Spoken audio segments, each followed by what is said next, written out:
Hello, my friend. Welcome back to another episode of Career Wellbeing, where we help you prioritize your well being so you can achieve your career goals and reclaim your work and life balance. I'm your host, Anna Gaynor, career strategist and career well-being expert.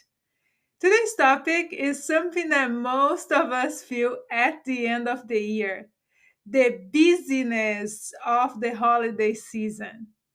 I remember having to deliver a massive project a few years ago by December 31st.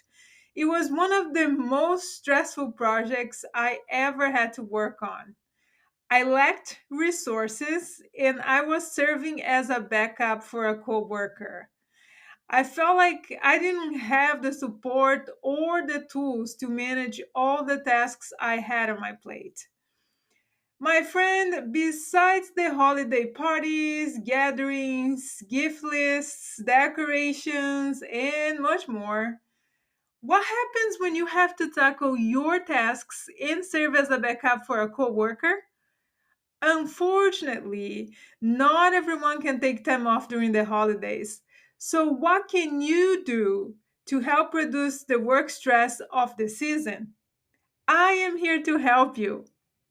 The title for this episode is Busy Days Ahead: the 7 work boundaries you need this holiday season, plus a bonus tip. I hope you enjoy it.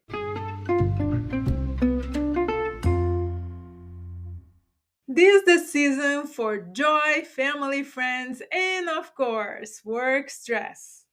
Whether you're holding down the fort at work or juggling 100 tasks, it can get overwhelming. If your days are busier than Santa's workshop, then stay with me. My friend, today we're talking about the 7 work boundaries you need to survive this holiday season, plus a bonus tip to keep your sanity intact.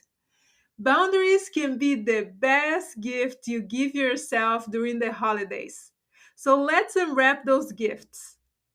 Work boundary number 1: priorities. Contrary to popular belief, you don't have to be a superhero and tackle a gazillion tasks at once. Take it slow. Try the daily tree technique. List your top 3 priorities for the next day, block time in your calendar, and tackle them one by one. Don't want to overpromise and underdeliver? Then communicate what you can do and when you might be able to do it. Check your workload, priorities, and schedule before you say yes to another task. Going a million miles an hour? It sounds counterintuitive, but taking breaks can help you work more efficiently and get things done faster. Work boundary number 2: set realistic expectations. Now let's talk about expectations. Can you really do it all? Probably not. Recognize your limits and be honest about what you can handle. Decline tasks if your plate's already full. And don't be afraid to have an open conversation with your manager about your workload. It's all about setting realistic expectations. Most colleagues will appreciate your honesty ahead of time if you can't deliver everything they expected. And so we were a manager. Sometimes managers don't know everything you have on your plate because you keep it quiet and you keep getting things done, you keep delivering things on time. So they might think that everything is okay, that you're managing everything on your own, you don't need any help. So sometimes just having that open and honest conversation, come to that meeting with data. In that case, list all the tasks and how long it's taking you. Talk about how many hours a week you've been working to be able to accomplish those tasks and see if they have any suggestions to help you. Work boundary number 3: manage your schedule. Time to talk schedules. If it's not on your calendar, it doesn't exist. I'll say this again. If it's not on your calendar, it doesn't exist. Simple, right? Realistically, plan your tasks. commit to your calendar and don't overbook. Be honest about who you are and what you can achieve daily. Remember, no one becomes a morning person overnight. That takes time, right? So, the key to successful calendar management is this: be realistic about who you are and what you can accomplish daily. Don't lie to yourself about what you can do or when you will most likely do it. And if you don't usually wake up at 5 a.m. to get to work early, don't expect to do this for a week if you typically go to bed at midnight. So be realistic about the way you manage your calendar based on who you are and what you can accomplish. Have you taken my free quiz yet? It's called What's Your Career Wellbeing Score? Discover your career score in just 1 minute through 7 simple questions. Gain valuable insights and receive expert tips to improve your well being while fostering a fulfilling and successful career. Take the quiz today at anagainer.com/quiz. ANAGOEHNER.com/quiz.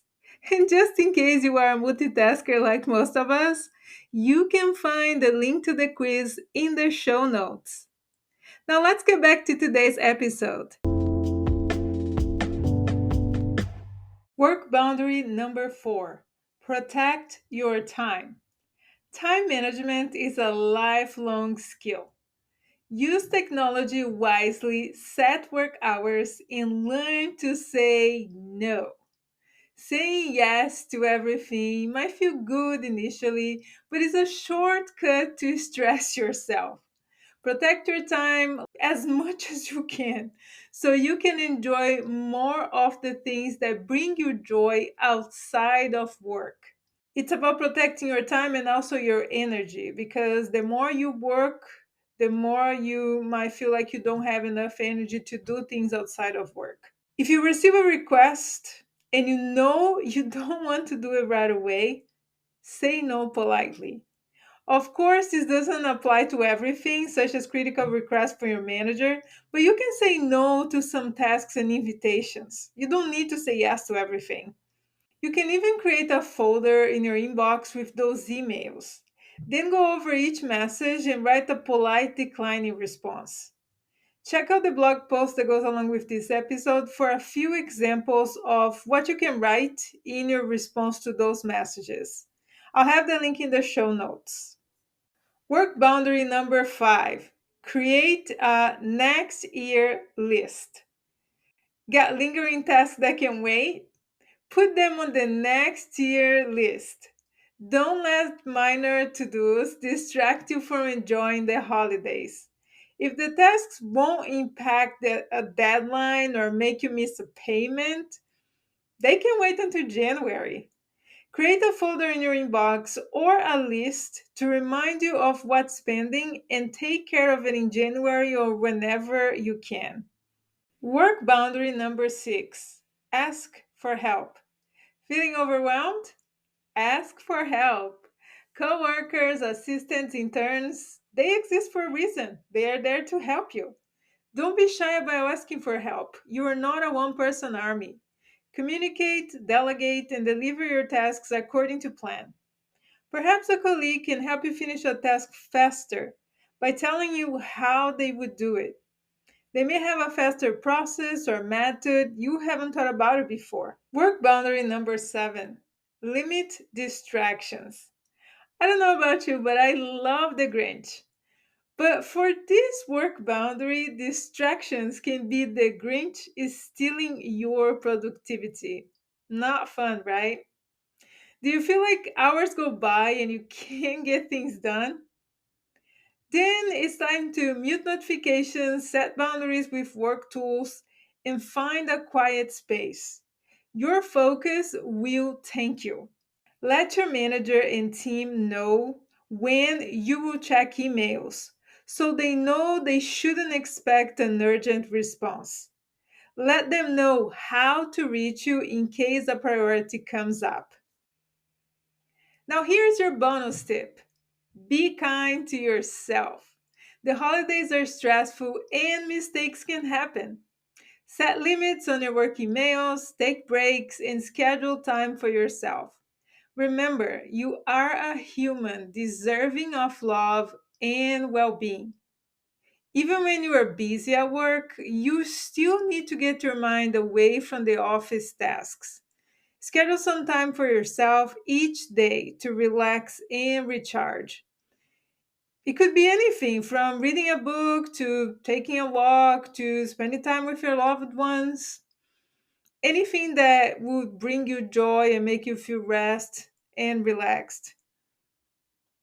You deserve to put yourself on your schedule. If work is taking a toll on your mental health, check if your company offers resources to help employees manage stress during the holidays, such as employee assistance programs, also known as EAPs, or wellness programs. They can help you manage work stress and help you improve your work life balance. And there you have it, my friend. I hope those 7 work boundaries and bonus tip help you have a less stressful holiday season. If you want a little extra help to begin your well being journey, I have a free weekday well being checklist. I'll link it in the show notes. If you want more tips, you can read the blog post that goes along with this episode. Check out the link in the show notes. Always remember, you are your chief career officer. Don't wait for someone else to see your value. Advocate for yourself and your well being. That's it for today, my friend. If you enjoyed this episode, make sure to subscribe to Career Wellbeing wherever you listen to podcasts. If you like this episode, help someone else find us. Please leave us a review and rate the show. Got a minute? Check out my free quiz, What's Your Career Wellbeing Score? In the show notes. Thank you for listening. And remember, your career well being matters.